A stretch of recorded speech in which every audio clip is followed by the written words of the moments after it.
now go to Royvis. Royvis, you get a fresh file. No, because like I was in the comments, I'm like saying all this stuff, and I keep hitting the mic so I can dictate, and then Siri messes up on everything I say, and then I hit the wrong mic button, and then so I have this whole thing in the comments about the Trinity not being logical. Yeah. Because he can't, blah blah blah. He can't spell it out loud. More geometry again. Oh, good. Go ahead. It's all right. It's all right. Not geometry. Just personal logic, right? It's law of identity, right? Yeah. So it's transient relates like A should equal C. No, a lot of people like to use geometry when talking about God. I'm just not one of them. That's all. Yeah, the God's all triangles and cones and triangles. And, right? Yeah. Yeah, hold on. We'll get to you, Gluck. We try and do this one at a time. It keeps it orderly. Go ahead. That's a retina. God. Anyway. I know all about the retina, baby. Yeah, go ahead. Unless you're done. Okay. Nuance stage is Sandy. Sandy, is this your first time on the show? Hey, Steve. How are you? Well, it's a pleasure to have you here. Thank you so much. And the reason is because without question, the show is better with you than without you. You are too kind. What would you like to talk about? I'd like to answer the gentleman that had a problem with the tarot cards. As long as you refer to him as a prior speaker, you can say anything you want for up to 5 minutes, maybe even 6. Wow. I don't think I can do that long, but I can maybe help him answer his problem. So prior speaker, I'm sorry, I don't remember what your name is. A prior speaker for now is his name. Go. Okay. So prior speaker, you went ahead and were talking about some tarot cards that you found in your closet. I'm a medium. I talk to dead people. And it's got nothing to do about being against Jesus or God or anything else. It's got to do with love, actually. That's how that whole thing works. If you found tarot cards and you had an overwhelming anxiety about it, obviously they weren't for you. So you got them out of the house and that's fine. It doesn't mean they're wrong. It doesn't mean you're wrong. It just means they're not your cup of tea. I'm glad that hopefully it's better for you now that they're gone. And hopefully they found a good home where they were appreciated. I would also like to say that there's a lot of people that are, I'm a spiritualist minister, so I do believe in God, and I do believe in a lot of things. I also 12 years in Catholic school, which that's a whole other story.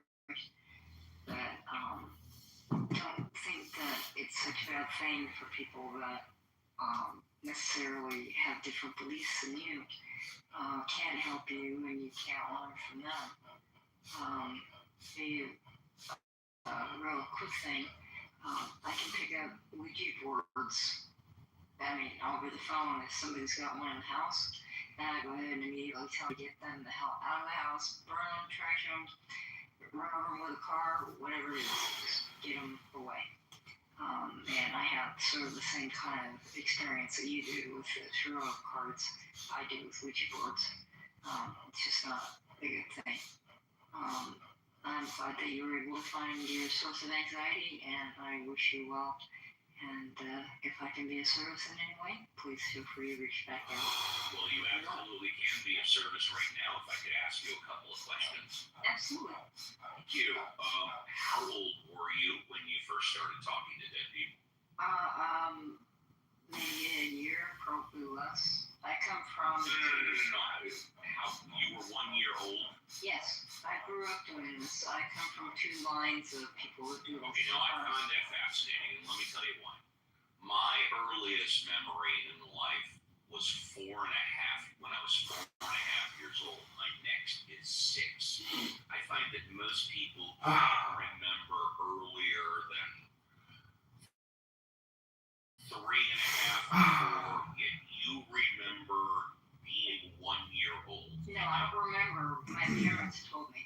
I remember. Okay, let me rephrase the question then. When do you remember the earliest talking to dead people? About 3. About 3, okay. And can you describe what happened at that time? Yes, I was having a tea party in the corner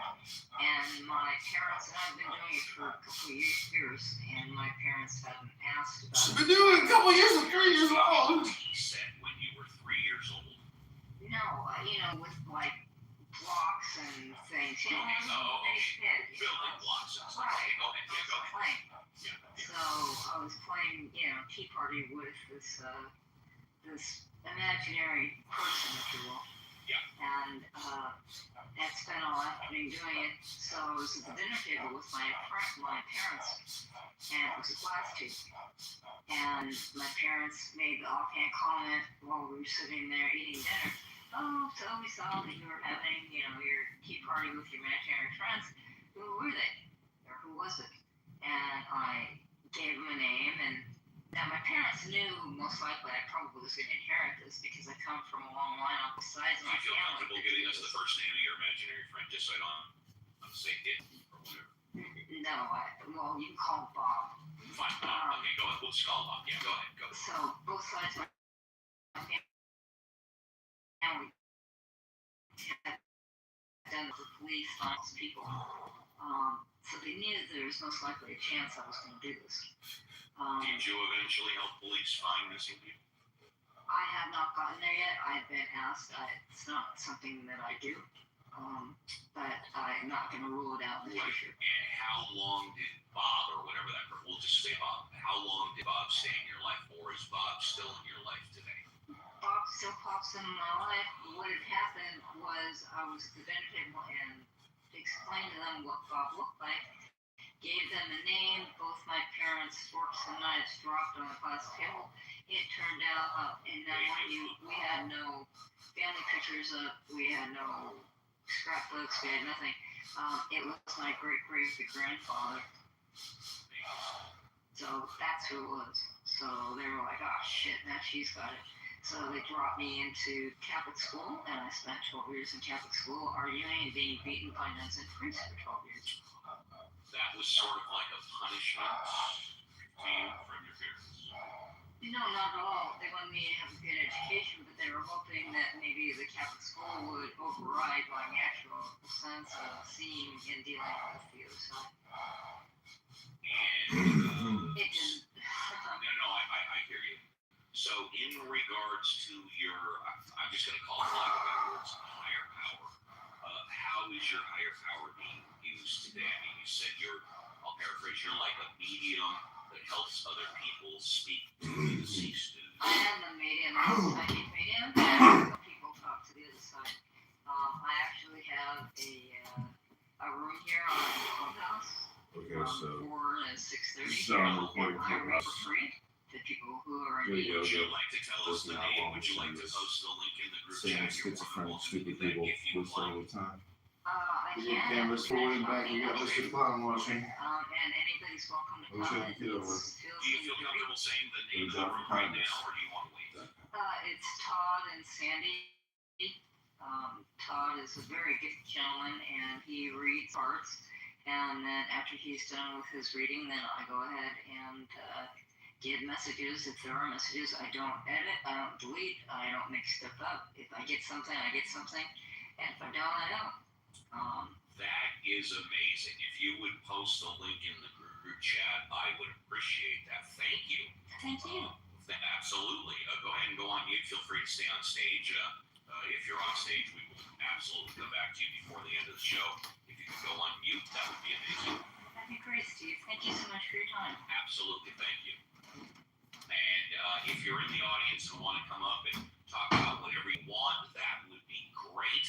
In 15 minutes, I'm going to hand over the keys to the jalopy to my XO co-captain, Reverend Scott, who will take over in our last hour number 3 for the first half. We've been joined by Cora. Cora is normally in the middle of her first cup of coffee, so at this time of the show, she normally just says, hello, everybody, but maybe she wants to contribute. I don't know. Cora, good morning. Good morning. There we go. And Daryl, we've been joined by Daryl. Daryl, good morning. How are you? Good morning, Uncle Steve and the guys. Yeah, all right. Very good. Before we go back to the, I'm sorry, anybody else? Yes, Steve, I can't change it because I'm not a mod. You can't what? No, Yeah. put it in the room chat. Oh, the chat. Oh, Yes, okay, in I'm the group sorry. chat. Yes, wonderful, great. Thank you, and go on. Thank you very much. So before we go on again, if you're in the audience, feel free to come on up, talk about whatever you want. We'll go back to our mod squad in just a moment. But in hour number one, the issue of Bruce Lee was brought up, and I want to play a little clip. It's a couple of minutes. Bruce Lee's philosophy, and I still to this day believe that Bruce Lee is the greatest fighter pound for pound in the history of the planet. But here is Bruce Lee on philosophy.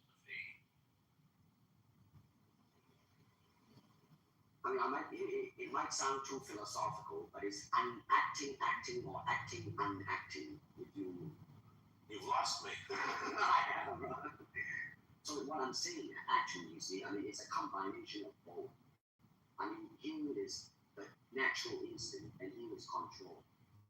You are to combine the two in harmony. If you have one to the extreme, you'll be very unscientific. If you have another to the extreme, you become all of a sudden a mechanical man, no longer a human being. So it is a successful combination of both. So therefore, it is not only, therefore it's not pure naturalness or unnaturalness. The ideal is unnatural naturalness or natural unnaturalness. Yin yang, you're right, man, that's it. If you do not have style, you just say, well, here I am, as a human being. How can I express myself? Totally and completely. Now, that way, you won't create a style, because style is a crystallization, and that way, it's a process of continuing growth. Hand-wise, it's very slow. What was it? And you push it out, but all the time, you're keeping the continuity going. Bending, stretching, everything. Suppose, you just keep it moving. Let's take a valley dance there. It is. I mean, to them, you see, the idea is running water never goes stale. So you gotta just keep on flowing. Interesting, we don't, in our world, and haven't since the days of the Greeks that did, combine philosophy and art with sport. But quite clearly, the Oriental attitude is that the three are facets of the same things. Man, listen, you see, really, to me, ultimately, martial art means honestly expressing yourself. Now, it is very difficult to do. I mean, it is easy for me to put on a show and be cocky and be flooded with a cocky feeling and then feel like pretty cool and all that. Or I can make all kinds of funny things, you see what I mean? Blinded by it. Or I can show you some really fancy movement. But to express oneself honestly, not lying to myself, and to express myself honestly, that, my friend, is very hard to do, and you have to train. You have to keep your reflexes so that when you want it, it's there. When you want to move, you're moving. And when you move, you're determined to move. Not taking 1 inch, not anything less than that. If I want to punch, I'm going to do it, man, and I'm going to do it, you see. So that is the type of thing you have to train yourself into it, to become one with the, you think? And this is very interesting. Yeah, that's one of the reasons why I love Bruce Lee so much. If you're in the audience and you want to come on up, please do. Let's go to our mod squad. Violet, would you like to contribute at this time, or are you good? Well, I did wish to comment on the topic we started out with. Anything borders. you want, dear. Anything you want. I understand that long-term relationships don't work for everybody, but I also think a lot of people approach their marriage looking at it like the big party of the wedding, and then it's going to just be a happily ever after somehow. They don't think about what kind of effort it takes to maintain a reciprocal relationship and live with someone. I kind of think of it as sitcom syndrome, where problems are solved within half an hour with a few laughs along the way, and when that doesn't happen, people get disillusioned because they didn't think about the long-term part of the relationship. But that's just my personal opinion. My And personal opinion is when people get married, and people are getting married older these days in their late 20s, early 30s, and considering that life expectancy is in the late 70s, early 80s, when you're 30 years old, you really do not have a concept of how long 50 or 60 years really is, because marriage is till death do you part. yeah, I mean, it can be hard to contemplate. You're married now 20, 25 years, right? Well, not quite yet. We just 15, hit 15. 16. We just hit 16. And is it getting easier or harder? Oh, easier. I have the fortune of being married to my best friend. We, still, we're just really good together. I mean, I totally shape my fear I for think them. that's a key. I'm not sure what percentage of people that are married consider their spouse their best friend. In my humble opinion, that absolutely contributes to marriage being easier and being successful. When you believe your best friend is your spouse rather than your bro or rather than your chick or whatever, like your BFF or whatever. You know what I mean? Mm-hmm. Yeah. So, last night we did our music show. My friend Bert and Mel and I, and the song I picked was the one that was our first dance. The chorus goes, "I'm lucky I'm in love with my best friend. I'm lucky to have been where I've been." That was true when we first got married, and it's true now, 16. So it wasn't "You're My Best Friend" by Queen. No, it was Jason Mraz and Colby Calais, if you want to check it out. Colby Calais, I like Colby Calais, sure. It's a beautiful duet. I think their voices harmonize. It's lovely. I would love the song even if it didn't have such high sentimental value for me. Thank you, Violet. Richard, any comments about marriage or God or anything at all, or are you good for now? Richard might be away from his phone. We'll come back. JCC, any thoughts about anything? Yeah, I'm going to tie marriage and God in one sentence. You go for it, buddy. I had witnessed a Salesian sister, a nun, who considered themselves married to God, divorced God and go on her own to pursue her music. So it was a beautiful thing. This whole concept of being a medium and all that's beautiful thoughts and conceptions. I'm just really interested in the methodology to confirm of it really being true and factual, because I think it's just a sleight of hand and gathering some data from a person, and it's really interesting. And I love how people really grasp onto it and hold it so true and personal. So it's kind of funny. But why is a Ouija board so scary? I think Ouija boards are fun. I think maybe someone who's afraid of Ouija boards, they realize they're not controlling the Ouija board. It's someone else on the board that's controlling it. There are multiple hands on the piece. Oh my goodness. Well, Kelly can absolutely have another fresh five in hour number 3, no problem. Reverend Scott, you're going to be taking over in about 5 minutes. Would you like to wait to contribute until hour number 3? I think that's a good thing to do. Let's see if Alfonso is available. He normally is not. Alfonso, thanks for doing the heavy lifting. Are you there? Do you want to say hello? No? Yeah, there we go. Hi. Good morning. Okay, hello again. Hello again. How are you? Good. We got elections. Second round today in Bolivia. Everything is paralyzed, like most of the world. Yeah. Stay safe. Stay safe, my brother. Stay safe. You got it.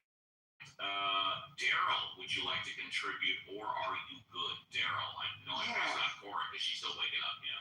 I'd like to officially retract a previous statement that I didn't think Mondani would win the mayoral election. And I've been saying the whole time I think he will win. But go ahead. Yeah, I was at the No Kings thing yesterday, and I've been down to the several times in my life. On New Year's Eve in New York. By the way, Yes. do we have a number yet of how many people across the nation participated in No Kings? I was yesterday predicting between 5 and 10 million. Do we have a number or not yet? So not yet, but I think they're saying it's going to be closer between 9 and 11 million. There were a lot of people in yesterday, man. Oh, yeah. I've never seen it. It's, like I said, I'm comparing it to the ball drop. Yeah. I'm blown away by how many people and what people were talking about. Of course, you had people come over from Jersey and come down from Connecticut and all these other places, but yeah, that kind of like blew me away a little bit yesterday.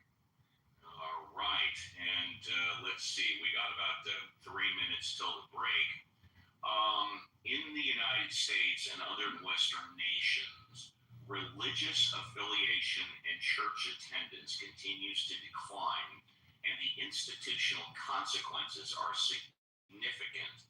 A recent report reveals that as many as 15,000 churches in the United States could close this year. Other research describes the participation importance, belonging sequence. First, worship attendance drops.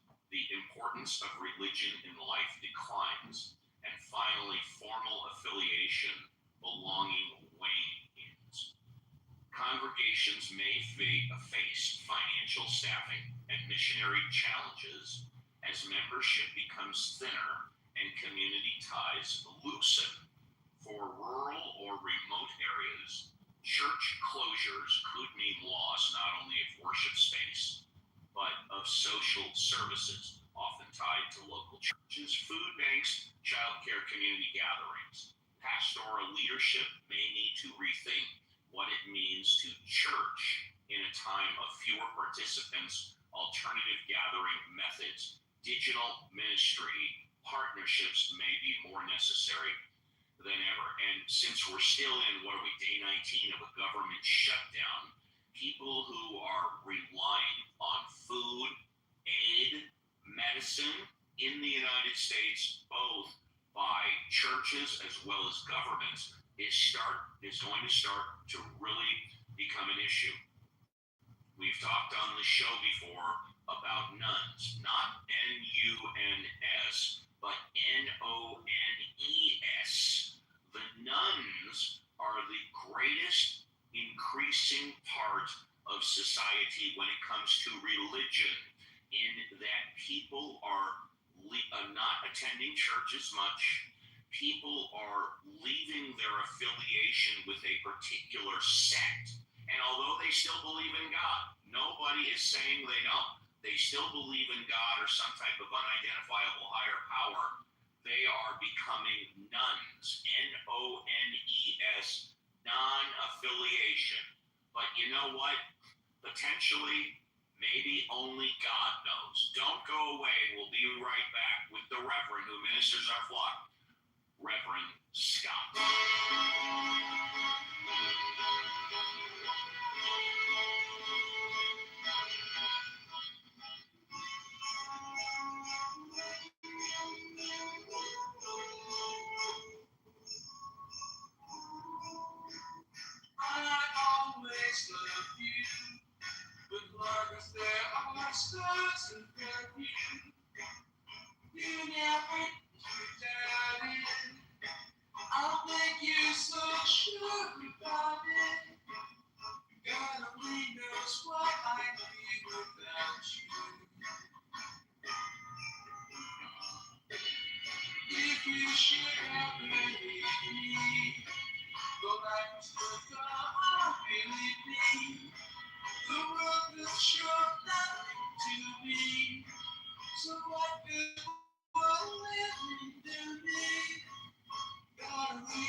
Just like you said, don't you see?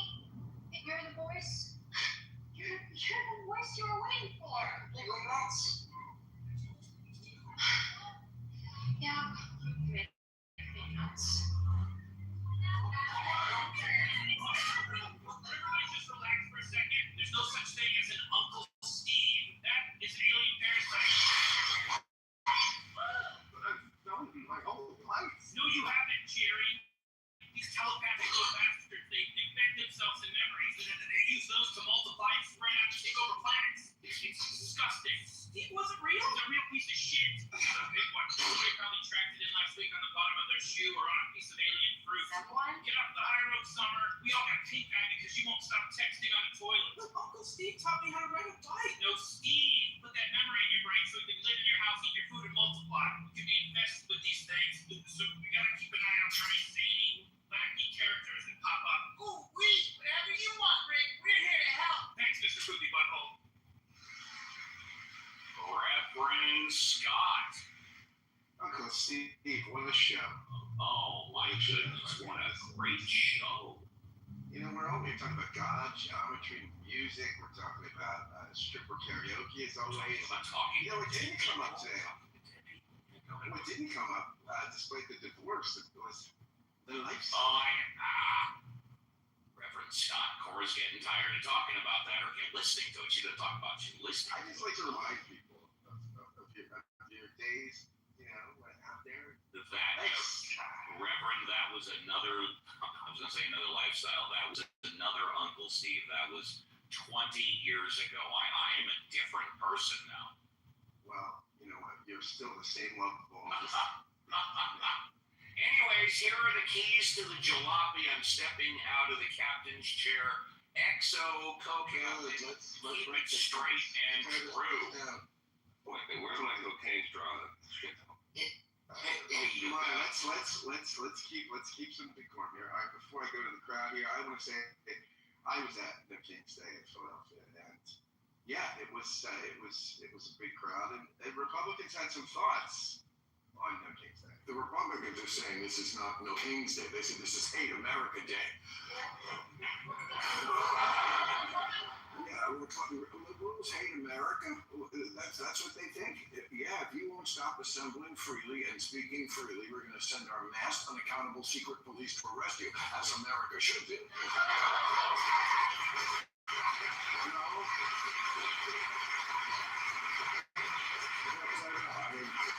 Trump is not like this being called the king. He said, I am not a king, and the next person who calls me one, they're going to find their ass in the dungeon, let me tell you.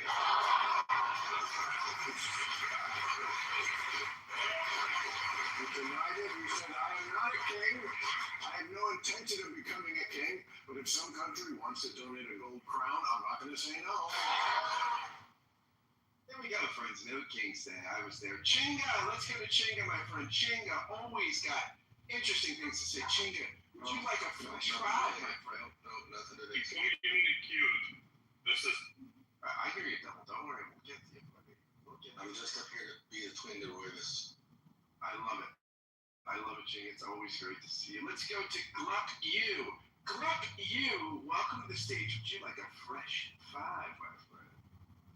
Sure, yeah. I've been there a minute listening. Well, what's going on? Let us know. Yeah, you got up to 5 minutes to talk about whatever you want, whatever's on your mind. This is a free speech zone, baby. Well, I will say that essentially I highly believe in Sandy's ability. I don't necessarily believe in the whole parasite thing. I think that the parasite thing is covering up what human beings have the ability to do in the first place. I just, was poking fun at that recording of, the parasite and inserting itself in memories.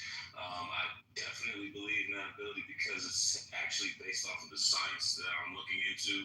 And in my opinion, it just shows the nature of being able to, one, have consciousness in a higher dimensional space, bilocality. It also shows that you can actually access the memory of essentially space. That it's not space time, it's space memory, and the magnetic frequencies of reality record pretty much every event. That there's a crystalline, stored, not only process, but essentially place where you can actually access not only memories but pool, right? So yeah, I just wanted to say that because I heard Sandy saying earlier some things, and honestly, when I've had my experiences with this sign, I've been able to remember deep memories as well from being younger. I guess you didn't say that, but I was gonna say that. Because it's actually kind of tied to, I hate to say it, just to throw it out there, but kind of like the Kabbalah.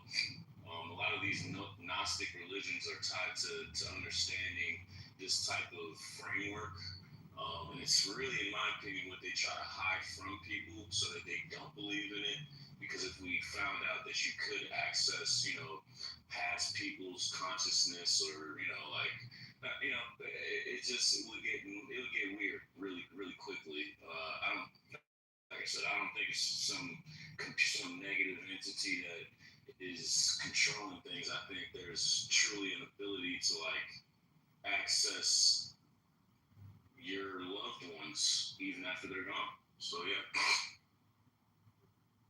Well, there you go. Thank you. There's a vote for the paranormal and our ability to communicate with them. This is Sandy is willing to apparently avail her services. So I guess people can reach out to her, and she can connect you maybe to some people from the other side, from beyond. All right, let's go to Agent. Double Agent, my friend. Would you like a fresh five, or are you on the phone? Yeah, I just got off the phone right in time. All right, buddy. Well, you got your fresh five, man. Go ahead. Thanks. Now I forgot what I was going to talk about. but anyway, it's been good to be here. The lady who was a medium, or I should say the previous speaker, that's very interesting stuff. I was curious to ask Uncle, because Uncle Steve runs the whole, he clearly identifies strongly as an atheist. To have rooms like this and to self-label and so forth. But I believe he said earlier he was for, I think it was Rosh Hashanah, or was it Yom Kippur? He went to synagogue, I believe, this year. Unfortunately, would you like me to answer that now, or would you just like to keep on? Oh yes, please, because I wanted to ask you about it a little. Well, let me answer it right now, and you can ask me anything you want. Firstly, I didn't talk about Rosh Hashanah or Yom Kippur today. I have talked about it in previous shows. I did not go to synagogue this year, but on Yom Kippur, the holiest Jewish holiday of the year, I turned off my phone, I turned off my radio, I turned off my social media.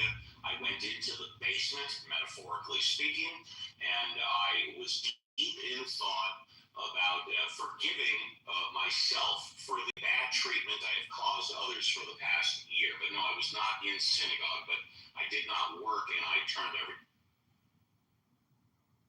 Yeah, but because in a way I wanted to challenge you on, whether or not you believe on the God or so forth. It's like I think with religion, there's a lot of you show it in what you do in many ways, right? And I think you're still living a life, and even following these practices, maybe not because you're afraid of the God in the sky or whatever. Believe I'm not afraid of the sky daddy, and you're right. I live pretty much the same life that I did when I believe in God. My life, at least regarding spirituality and religion, has not changed. I just don't believe God exists. That's correct. Okay. Yeah. So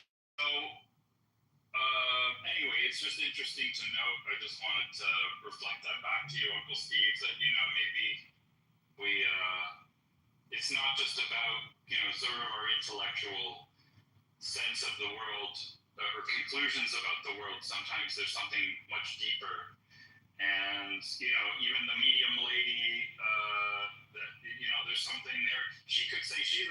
areas, but then there's still like, she still talks to dead people. So, there's just things far beyond.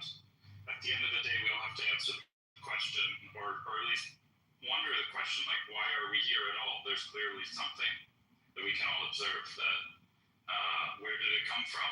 What is it all about? So I think this is very interesting. As far as, I was reading through the divorce link that was posted, and doesn't look good. I think we're in a lot of trouble as a society. And this is, often marriage is seen as a key ingredient or a precondition generally for people starting families, having children, and so forth. And also you look at, so the divorce stats are incredibly high. And one thing you look at too is that jumped out at me a little was the net worth of people who were divorced was I think of the lowest, or is at least close to the people that were never married. And whereas the people who were still married have much higher. And I was just looking at looking at the gap there between the married people and the divorced people, thinking, that's just like the lawyers' fee right there. I'm sure there's more to it as well. It's like you double your rent, you double your expenses in some ways as a household. But that's there's so many things. Like the deck is really stacked against family formation these days and family sustainability these days, and you just think there's a whole industry just preying on people that are married to try to rip apart their marriage and take half their stuff. And if you're the man, it's even taking even more than half your stuff. So anyway, it's tough out there, everyone, and I've been somewhat radicalized in just pondering these questions and then thinking for my own life, or even on a societal level, like, well, how do we dig ourselves out? And I don't know that I have any really good answers, but the only answers that I have arrived to are pretty neat, are what most of the people, most mainstream people brought up in, someone said the Catholic schools, or most of the people going to these No Kings protests, or all this stuff. If you polled Americans, they would consider my ideas quite, or some of my conclusions are unpalatable and extreme, but nobody's really otherwise even openly addressing the question in any meaningful way or proposing solutions. So I would just put it to everyone, do you want your society to survive decades or even centuries into the future, or are you just kind of going to roll over and watch it, just be like, well, that's how it goes. Anyway, I'm not someone to just roll over and die. So, but I wish everyone well. It's a beautiful day. I just got back from Europe, and also just say about religion, there's something profound about going in those old cathedrals that have been there for centuries. I was in a church that was there for over 1,000 years in south of France, and there's something very special about those spaces, and something lost in a society that no longer values or creates or really utilizes those spaces as they were intended. But anyway, I wish everyone well. Very beautiful weather on the East Coast, and any of my friends in the audience in New York, I'm hoping to go to New York in the next couple weeks probably, so maybe I'll get to see you, but happy. Thank you, Agent. Good to see you. Good to hear from you. Provocative thoughts, interesting insights. Dr. Francine coming to us from the sunny state of Arizona. Dr. Francine, do you like a fresh Sure. In fact, I'd like a fresh fries to speak to you. Well, you're free to do that. I'm a mod. I'm driving the jalopy. You can absolutely speak to me. Whatever you'd like to talk about, I'm here. Okay, well, I've been, I come to this room a lot, and I define as an atheist, meaning that I don't believe there's any higher power telling me how I should or should not act. But I noticed that I do have a moral code, and I'm wondering if after we do some more neuroscience study and find out more about the brain, we might be able to use God as a concept rather than a belief system, and just call it, especially since there's so many different religions. God is the concept that tells you how the universe began and how you should live your life, maybe, but doesn't have to be an entity.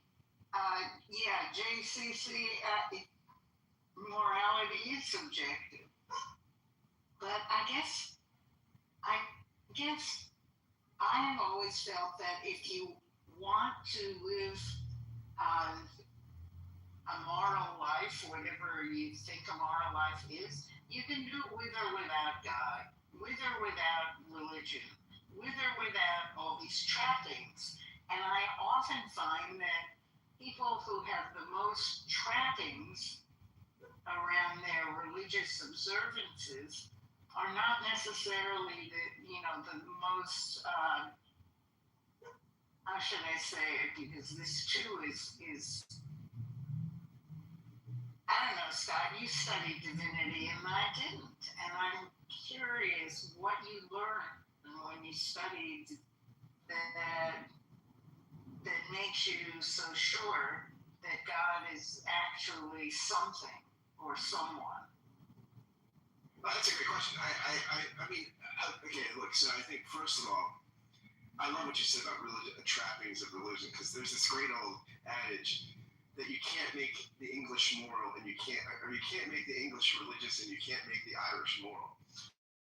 Right? I mean, so you could do a lot of religiosity and not be particularly moral, right? I mean, that we know that's easy. Yeah, I don't know. I think that I will say this. I think that I just had someone on my podcast, Jeffrey Rosen, who's written a book just recently called The Pursuit of Liberty, which is all about Hamilton and Jefferson and their dispute over liberty and how that shapes American political life. But he's going to come on later in the year and talk about his book, The Pursuit of Happiness, where he talks a lot about the founder's conception of happiness. And we get into, in the last podcast, a bit about nature and nature's God, and this idea that there are some basic, kind of clues to the structure of the universe and the moral life built into nature. And that's what a lot of the founders thought, right? They were not atheists, but many of them were not traditional Christians or Jews or something like that. They were deists, right? Yeah, a lot of them were deists, right? They didn't believe in a personal God that was interacting immanently in the world, right? God kind of set up the world and sort of let it go. I think the concept, it's interesting. I think what you say is very true. That a lot of people just find the need for this concept, right? I will say this: morality is a subjective construct, right? Because there are differences, there are cultural constructions, also. But you know what?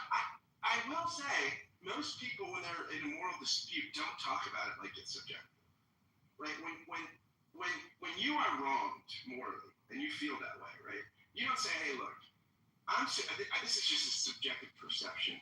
Just like I don't like pineapple on my pizza or something. I don't like that you violated my rights here. I don't like that you violated my. I don't like people talk like you've transcended something, right? You did something wrong, and it's not just subjective. You know it. I know it. People can't get away from talking as if there's truth with a capital T, right? And so people may, in clubhouse rooms like this, we all do. We all can say in sophisticated pretty nuanced in critical ways. Morality is a construct. This is subjective. God's a construct. And all that is to some degree true. But all of us will slip into truth with a capital T and morality with a capital M. It's just inevitable, right? We will, because we're emotional creatures, and when we care about something. There's a book by Tim Keller called what's it called? The Proof for God or something. And in it, he talks about arguments for God's existence. And he says these are just suggestions, but he has a chapter, The Ultimate Argument. And the ultimate argument for a guy that pastored New York a lot was, he said, the most relativistic liberals, progressives that he encountered in New York, always became objective about morality or something they cared about.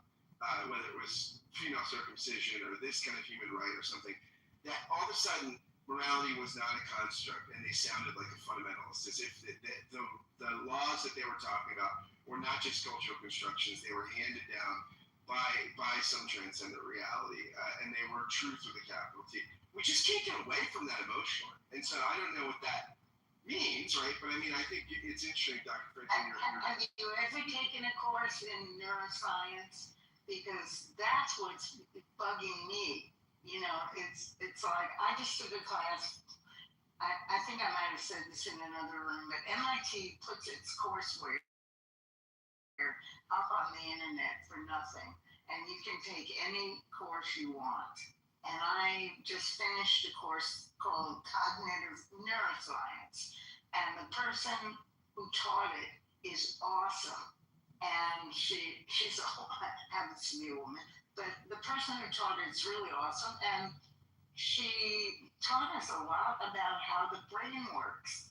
And I don't understand where God fits into, you know, this discussion of how the brain works, but I don't think it actually leaves out a space for a godlike figure either. It's just that you can't see where that is in the brain. I agree. I don't necessarily think there's a God particle in the brain or something. I don't think. But I do think that societies and individuals, right? Most, I mean, again, there are probably exceptions. Nietzsche might be an exception to this, but he's pretty rare and remarkable individual and my favorite philosopher. But in general, people just need transcendentals, right? People will function with them, right? Now, people can push against them, but we will just slide back into truth with a capital T, right? Into morality with a capital M, despite the fact that we will say morality is subjective, morality is a construct, all this stuff. We will, in our lives, act like it's not. We will act as though this thing is not just a cultural construction, it's completely relative. We will assert it as if it's objective and absolutely true. I mean, most people. Now, some people might be exceptions to that. I mean, but in my experience, nobody can be that subjective and that relativistic. It's just psychologically really, really hard to do. Again, some people might be able to, but in my experience, very few are. So. This is Richard. I'd like to make a colorful comment. My main man, go ahead. A colorful comment. In this discussion, we're talking about truth and morality. Always keep in mind that the internet is not the solution. Truth.com, this is a fact, is a hardware store in Owatonna, Minnesota. Keep that in mind, folks. Richard, you're always here for deep insights and comic relief. Yeah, I'm trying to figure out whether that was helpful to me or not.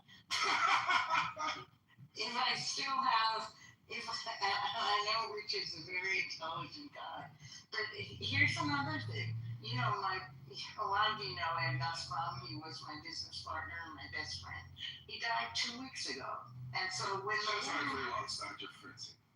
Thank you, Doug. But what was really interesting to me is that this morning when the woman with the Ouija board was, and the person who had the ability to contact the paranormal was on, I was thinking to myself, is there a way to open my mind to something like that so I could talk to Ed again? You know, it's like when you have an experience like a loss, like I had, you realize what is limiting about the view of consciousness that we have, and you know, and I would love it to be expanded if there were a way. Yeah, I still wanted to speak on that. Yeah, go. I'll come to you in a minute. Maybe after the bottom of the hour.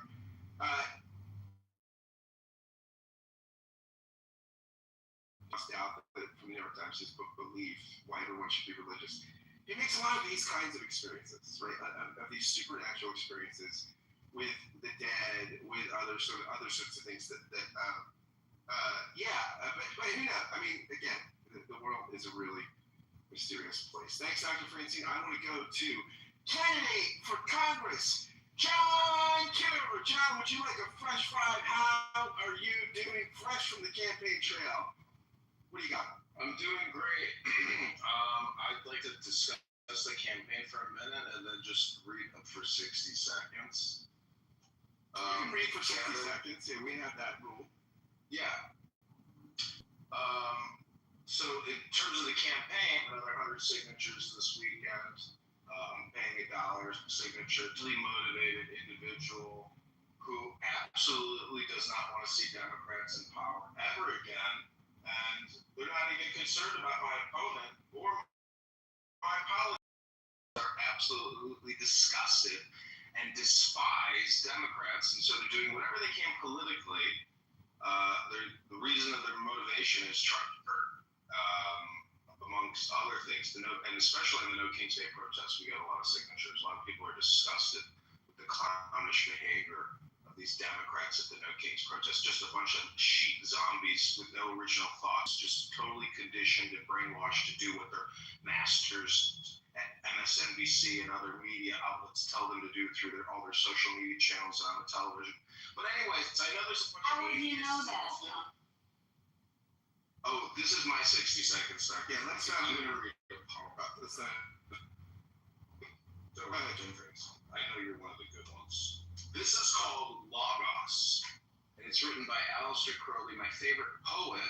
Not many people read poetry these days, but I read in a poem that if you live in poetry and read poetry, you're happy in this lifetime and have a little joy and a little love. So this is a meditation. Take the deepest breath of the day. Hold it for 10 seconds. This is called Logos. Out of the night forth flamed a star, mine own. Now 70 light years nearer as I urge, constant mine heart through the abyss unknown. Its glory my soul guide while spaces surge about me. 70 light years as I near that gate of light that men call death. Its cold, pale gleam begins to pulse, a throbbing sphere. Systole and diastole of eager gold. New life, immortal, warmth of passion bleed till night's black velvet burn the crimson. Hark! It is thy voice, thy word, the secret seed of rapture that admonishes the dark. Swift, by necessity, most righteous drawn. Hermes, authentic augur of the dawn. Beautiful. What a wonderful reading by the Congress. Can we apply the no sound Candidate rule Congress. to like doing stuff on your end too? Because that's really painful, John. You should consider people that have sensory disorders before you do that kind of crap. All right, there we go. Well, We actually do have a rule that the only one that's allowed to do sound effects is yours truly. Uncle Steve, welcome back. What did you do in the break? How did you spend your Refilled my coffee cup. I had another, tequila sunrise mimosa or whatnot. Checked on the update on the news. I'm still waiting for the final numbers for No King's Day. Again, I predicted it somewhere between 5 and 10 million. So, Uncle Steve, can I give you the numbers right now for the room? yeah, What what do they show? We have 54 people in the room right now, but we've had 631 souls come to the room this morning. 631. Yesterday we had 680 sold, so our numbers are just growing. Reverend Scott, XO co-captain, thank you very much for holding down the ship. We are definitely going to shut down in 28 minutes, so if you're in the audience and you want to come up, please do. And Reverend, has Sandy spoken yet? Yes or no? Do you know? I have not. Sandy spoke in the last hour, but not Sandy in did this. speak. Okay, I Not want in to get this to the hour. I want to get to the new speakers. Everybody that's on stage will get a chance to give your closing thoughts. I don't think has Leroy spoken yet? I don't think so. Leroy or Honey has not spoken. No, Steve, I have not spoken yet. All right, Honey has not spoken. Let's go to Honey first and then Leroy. Honey, good morning. Welcome to the show. What would you like to talk about, Honey? Good morning. Is my audio okay? Yes, it's perfect. Great. I just wanted to make a short, quick. All this stuff, we can go back and forth for hours. Obviously, that's why these things keep happening. I just never get a clear answer from any theists, especially Jews, Christians. No, I'm a Jew, but I'm an atheist, so I guess I don't apply. Yeah, I was going to say, I don't get a straight answer regarding God's role in Gaza. It's been a long time. I know that this is a battle of principalities and spiritual warfare, and I know that the Jews and the Christians and the Muslims are all very, very important roles that they're playing in this battle, this spiritual battle that's been talked about in books and folklore. It's really a spiritual battle. I gotta tell you, I've said this. I'm just trying to get this question out after I finish. Oh, I'm sorry. You answer your question. Yeah. I'll keep talking while you do that. So I was trying to get to this point that I just don't understand what role God is actually playing. Is Yahweh, is Jehovah helping the Palestinians, or is he helping the Zionist movement with their tanks to destroy these homes? Like I'm trying to figure out what the fuck is going on, and none of these people ever give me a fucking straight answer. And it's ridiculous and gross, right? If you want to fucking act like God is backing up some of your fucking weird larpy shit, give me some substance, right? Give me something. Instead, all they do is something like some previous speaker said, oh, they're ridding the world of cancer. They're getting rid of evil. Like, this is dangerous talk, people. It's fucking 2025. If you're over 40 years old, you need to fucking take a good look at yourself and decide what the hell you actually believe, because it sounds like you're just a larping piece of shit when you do this, and you're part of the problem. So help me out. Back to the question. What the fuck is God actually responsible for at any given moment in any of this? I'd like to hear your answers because I never get straight ones. I got a third one. Yeah, however, it's not your turn yet. That's not the way we run the show.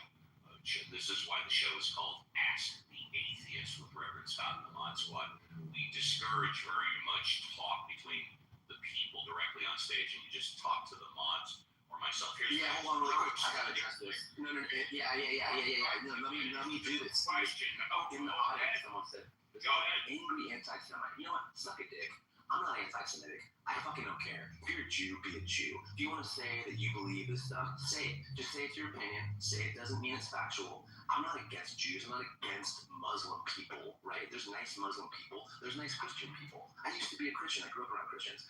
I'm an equal opportunist when it comes to Abrahamic religions. To call me anti-Semitic because I'm anti-genocide, anti-bullshit, that's a fucking weak-ass position. You need to reassess your life. Are you finished and may I answer? Yeah, I'm done now. Thanks, dude. No, thank you. And I will answer. I'm going to give you a first-class escort to the VIP.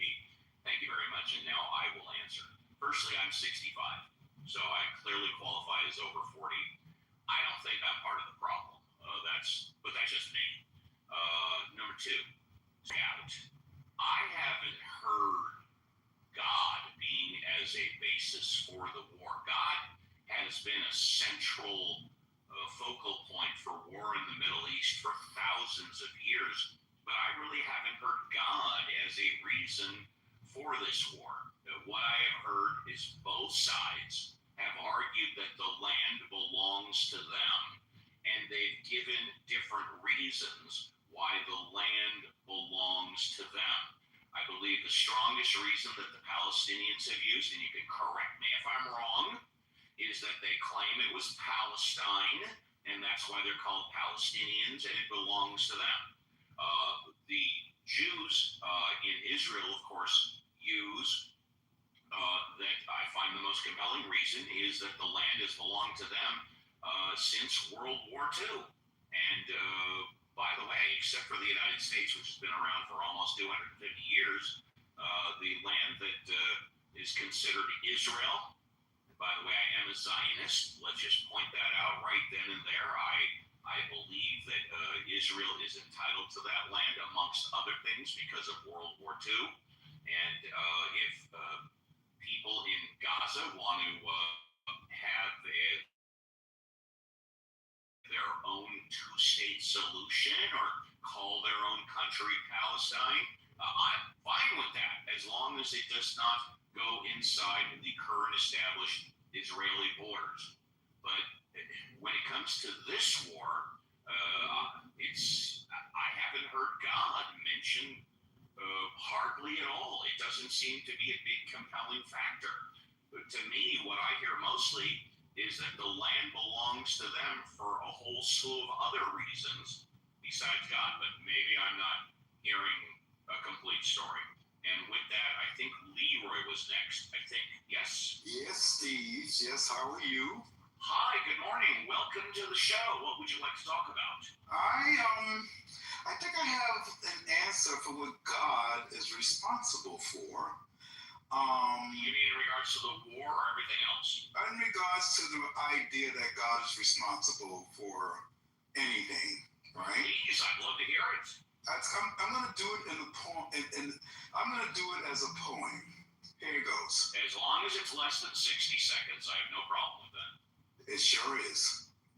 I think that I shall never see a poem lovely as a tree whose hungry mouth is pressed against the earth's sweet flowing breast, a tree that looks at God all day and lifts her leafy arms to pray, a tree that may in summer wear a nest of robins in her hair, upon whose bosom snow has lain, who ultimately lives with rain. Poems are made by fools like me, but only God can make a tree. I like that. Thank you. There you have it, Steve. I love that. Is there anything else you'd like to contribute? You know, when people talk about God, I find that when people have conversations about God, they should before they discuss whether God, I'm not saying people don't have the right to do it, but I think that people should define what God is so that they could limit the amount of time taken to convince someone that the God that they believe exists. Because maybe the definition of your God is different from my God. Right? My definition is the definition that AA gives, and that is an unidentifiable higher power. But everybody else is different. Yeah. Absolutely. I think that's where the long-term argument is. And now, the last thing I want to say, when you talk about being an atheist, Steve, yes, could all religions be atheists towards each other? Well, let me answer that, which some may not consider an answer. 99% of all religions have at their center an unidentifiable higher power. And many religions say that there is only one God and all other gods are false gods. So in that respect, the answer to your question is yes, absolutely. Absolutely. So that's a thought. And have a great day. And thank you for allowing me that fresh five, Steve. Not only do I thank you, you get a standing ovation, baby. Thank you very much. Thank you. Absolutely. And I'm going to give you a first-class escort down the red carpet to the VIP. Thank you. Hey, Steve, quick question. Yes. When would you like hand raising to be null and void turned off? I'll let you know. We don't normally turn it off, but I'll let you know. Good question. So I think everybody on stage has spoken before. Is that correct, Motswat? Yes. I have not. That's right, Norm. Hey, Norm, good morning. Would you like to speak now, or did you want to wait? I can speak now, if it's convenient. It absolutely is convenient. Norm, welcome to the show. Pleasure to have you. What would you like to talk about? Thank you. Pleasure to be here. Hang on, I'm adjusting the audio. And I think Alex is new, so Alex will go after you. Sounds cool. Yeah. So, I understand that Jews are perplexing people because we predate most of the West's notion of religion, even nationhood, identity, certainly race. We were here before the word religion was invented. And we have about twice as many atheists in the Jewish religion as the next closest religion, even though you still continue to believe that I am not really an atheist. I believe there's no You've such said thing. that many times. I believe there's no such thing as an atheist. My point exactly. Please continue. Yes. To me, it's a kind of a weak tea pseudo religion. No, atheism is definitely not a religion because, as I said earlier, there's no unidentifiable higher power at the center of atheism. Well, it's a belief system. You could call it perhaps, and if you Absolutely, it's a belief system. No question. You could call it an ideology. And I'm anti-ideology. I'm okay with higher power, though. But what it has in common with the religion is that it's not falsifiable. And it's also faith-based. So if you're going to have a faith-based belief system, I would recommend picking the strongest one can, especially one that is inherent with one's identity, in this case Judaism. But nobody's asking for you're not asking for my advice, Steve, so no need for me to offer it. But I wanted to I'm not asking you for your advice on atheism, that's true. So, Gaza. You may have noticed that our kidnapped men and women hostages were returned on the exact day that they were taken. And JCC, now you can turn off hand raising, JCC. Please continue. No worries at all. And that was the dual holiday of Shmini Atzeret and Simchas Torah, which come at the end of Sukkot. And as you can imagine, these are very holy days, and they are deeply intertwined with the realization of Jewish identity and our inherency and indigeneity in the land of Israel. So, of course, if you believe in coincidences, you're welcome to do so. Then there are people who believe that there are no coincidences. And I am more of the latter belief system. That certainly God acts in mysterious ways. But to quote Barack Obama, the arc of history bends towards justice. And sometimes justice is painful. Sometimes justice is hard to look at. It was necessary to drop 2 atomic bombs on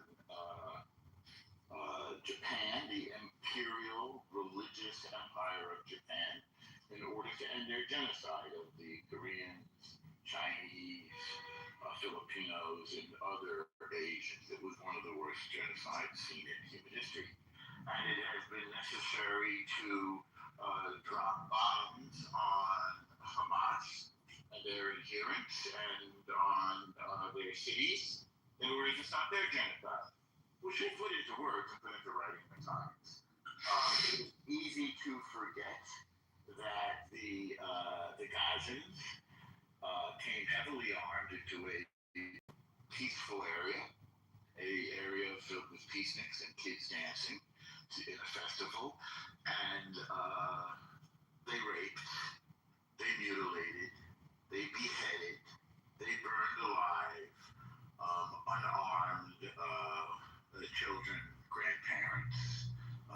survivors and Just Kids Dancing. They took off parts of women's bodies and played with them. This is all documented. In fact, they filmed it. 90 seconds or 90 seconds. Thank you, thank you. And they did this in front of the women's children and accompanied it with, they raped the women and then they murdered them. Somehow the credo, believe all women, was suspended when it came to Jews, but we don't suspend that credo. So this barbarous behavior has consequences, and the world now sees those consequences, as it sees the consequences of threatening to burn up America and Israel in the case of Iran. So my suggestion is embrace Western civilization and Western values and allow people to live in peace and leave them alone. I don't believe we are the only children of God, but we are certainly children of God. And as such, our lives and our land need to be respected. And we're not going to negotiate for our existence. We're going to seize it and hold it and defend ourselves against who would wipe us out. Norm, thank you very much. First class